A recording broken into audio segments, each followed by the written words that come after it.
Harvard university की एक study, एक ऐसी रिसर्च जिसने पूरी दुनिया में बहुत बड़े इंकशाफात ज़ाहिर कर दिए हैं।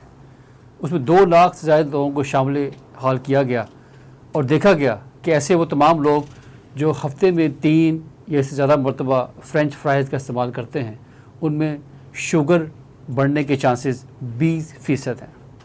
आप खुद देखें कि 20% चांसेस किस हद तक ज़्यादा हैं और ये कितना कैजुअली हम इतना को इस्तेमाल कर रहे होते हैं। बच्चों में, बड़ों में ये एज ए स्नैक के तौर पर इस्तेमाल करते हैं, मगर किस हद तक ये जानलेवा है। Hippocrates the father of medicine, वो कहता है कि let food be thy medicine and medicine be thy food. कहने का मकसद ये है, अगर आप खुराक को दवाई समझ के इस्तेमाल करते हैं तो आप सेहतमंद रहेंगे, लेकिन अगर आप ऐसा नहीं करते तो एक वक्त ऐसा भी आपकी ज़िंदगी में आएगा जब आपको अद्वियात का इस्तेमाल खुराक के तौर पर करना पड़ेगा। कितनी बड़ी बात है। बहुत सारी ऐसी बीमारियां हैं जिनको आप खुराक से शिकस्त भी दे सकते हैं। ये बहुत सारी बीमारियों का इलाज भी है और खुराक की वजह से बहुत सारी बीमारियां जन्म भी लेती हैं। तो ये बहुत एक सेंसिटिव मामला है। अस्सलाम वालेकुम, मेरा नाम डॉक्टर शाहिद इकबाल है। आप मेरे देख रहे हैं मेरा डिजिटल चैनल।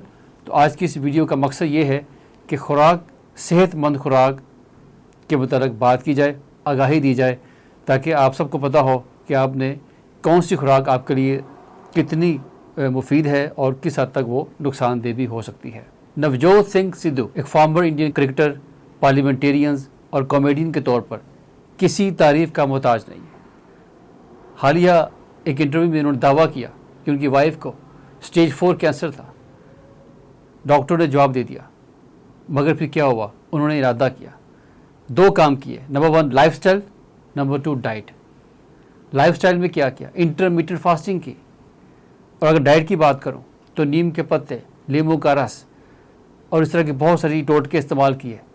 तो उससे न सिर्फ उस कैंसर को काफ़ी हद तक काबू पा लिया गया, बल्कि वो अभी भी सेहतमंद ज़िंदगी गुजार रही है। इसका मतलब ये हरगिज़ नहीं है कि साइंस फेल हो चुकी है। इसका मतलब ये है कि इन चीज़ों की भी अपनी इम्पोर्टेंस है। ये आने वाला वक्त बताएगा कि ये किस हद तक मुफीद है। मगर एक जिंदा जागता एक रिसेंट मिसाल थी जो मैंने आपके साथ शेयर की। ज़रूरत इस बात की है कि हम सबको पता होना चाहिए कि मतवाज़न ग़िज़ा क्या है। What is balance diet. Balance diet से मुराद एक ऐसी मतवाज़न ग़िज़ा है जो इंसानी जिस्म की तमाम ज़रूरियात को न सिर्फ पूरा करे बल्कि उसको सेहतमंद और तंदुरुस्त रखने में मदद करे। अगर आप इसकी बात करूँ तो इसके 2 कंपोनेंट्स होते हैं। एक होते हैं मैक्रो न्यूट्रिएंट्स और माइक्रो न्यूट्रिएंट्स।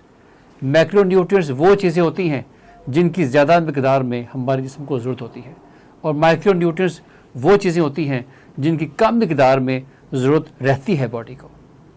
3 बड़े मैक्रो न्यूट्रिएंट्स होते हैं बॉडी के अंदर, कार्बोहाइड्रेट्स, प्रोटीन्स और फैट्स। 45 से 65% कार्बोहाइड्रेट्स होते हैं जिसको हम कहते हैं निशास्ता। ये हमारी this is a instant source of energy. हम रोज़मर्रा में जितने भी काम करते हैं वो एनर्जी कहाँ से आती है, वो कार्बोहाइड्रेट से आती है। इसके अलावा 10 से 35% प्रोटीन्स क्या करती हैं, ये हमारे जिस्म की साख्त बनाती है, ढांचा बनाती है। ओवरऑल जो स्ट्रक्चर है वो आपकी प्रोटीन बनाती है। 20 से 35% फैट्स का क्या रोल है, हमारे जिस्म में जितने भी हार्मोन्स हैं, गदूद हैं, इन तमाम का जो फंक्शन है वो इन्हीं के थ्रू होता है। लिहाजा ये गुड फैट और बैड फैट की बात हम बाद में करेंगे, मगर ये बहुत अहम एक जुज़व है। अगर माइक्रो न्यूट्रिएंट्स की बात करूं तो विटामिन्स और न्यूट्रिएंट्स होते हैं। विटामिन्स और न्यूट्रिएंट्स का बेस्ट सोर्स आपकी फ्रेश फ्रूट्स, वेजिटेबल्स और सैलड है। क्या आपको पता है कि हमारे जिस्म का 70% हिस्सा पानी पे मुश्तमिल है, लिहाजा पानी का इस्तेमाल बहुत हद तक ज़रूरी है। इसके अलावा एक और बहुत बड़ी बात बताऊँ आपको कि इस वक्त दुनिया में यौमिया की बुनियाद पे, रोज़ाना की बुनियाद जितनी अमवात हो रही हैं, हर 5वीं मौत खुराक की वजह से है।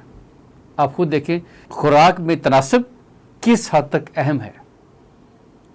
लिहाजा ये बात जानने की ज़रूरत है कि आपको ऐसी ग़िज़ा इस्तेमाल करनी चाहिए जिसमें मतवाज़न तमाम कंपोनेंट्स मौजूद हों। कार्बोहाइड्रेट्स, प्रोटीन्स और फैट्स का तनासब यही हो, विटामिन्स, मिनरल्स और फाइबर्स हों। फाइबर ये बहुत ज़रूरी है। आपको देखा कि हम आजकल हर दूसरे बंदे को मैदे के मसाइल हैं, कॉन्स्टिपेशन और इस तरह के मुख्तलिफ बदहज़मी और इस तरह की चीज़ें को सामना करना पड़ता है। तो स्टमक के लिए वो मेडिसिन खा रहे होते हैं, सेल्फ मेडिकेशन कर रहे होते हैं, और इस तरह की बहुत सारी और जड़ी बूटियों का इस्तेमाल करते हैं जिनका कोई एविडेंस नहीं है। लिहाजा इस तरह की तमाम चीज़ों से अवॉइड करें। और फाइबर के लिए सबसे अच्छी चीज़ आपके ताज़ा फल है और सब्जियां हैं। लिहाजा इसमें जितने भी लोग, ऐसे तमाम लोग जो भी डाइट के बारे में परेशान हैं या वो डाइटिंग करना चाहते हैं, उनके लिए भी मैं एक चीज़ लेके आया हूँ जिसे कहते हैं रूल ऑफ 3। 3 चीज़ें अगर आप अपने माइंड में रख लें तो आप सेहतमंद खुराक के ज़रिए रह भी सकते हैं, और अगर आप मोटापे का शिकार हैं तो आप मोटापे को भी शिकस्त दे सकते हैं। नंबर 1, फूड की सिलेक्शन करें कि आपने क्या खाना है। नंबर 2, उसका पोर्शन कंट्रोल करें, आपने कितना खाना है। और नंबर 3, कि आपने किस वक्त खाना है। ये 3 बातें बेसिक और बुनियादी हैं। अगर आप इन पे अमल कर लेंगे तो काफ़ी हद तक आप बैलेंस डाइट अचीव करने में कामयाब रहेंगे। दूसरा क्या है कि आप अपनी जो भी खा रहे हैं, आप अपनी इस खुराक का हिस्सा उसमें 50% जो भी डाइट लेते हैं, 25% उसमें सैलड और 25% उसमें फल, अगर ये आप प्रोपोर्शन के साथ इसको इस्तेमाल करेंगे लगातार, और साथ 10 से 12 ग्लास, इवन ज़्यादा ग्लास भी गर्मियों के अंदर जो पड़ती है, पानी का प्रॉपर इस्तेमाल करेंगे तो आप काफ़ी हद तक मुतवाज़न ग़िज़ा हासिल कर सकेंगे और मैदे के मसाइल से बच सकते हैं, क्योंकि एक सेहतमंद जिस्म ही आपकी सेहतमंद ज़िंदगी की अलामत है। अगर आपको ये वीडियो अच्छी लगी तो आप इसको लाइक करें, सब्सक्राइब करें और शेयर भी करें, ताकि इस तरह की और बहुत सारी मालूमाती और इन्फॉर्मेटिव वीडियोज़ हम आप तक ला सकें।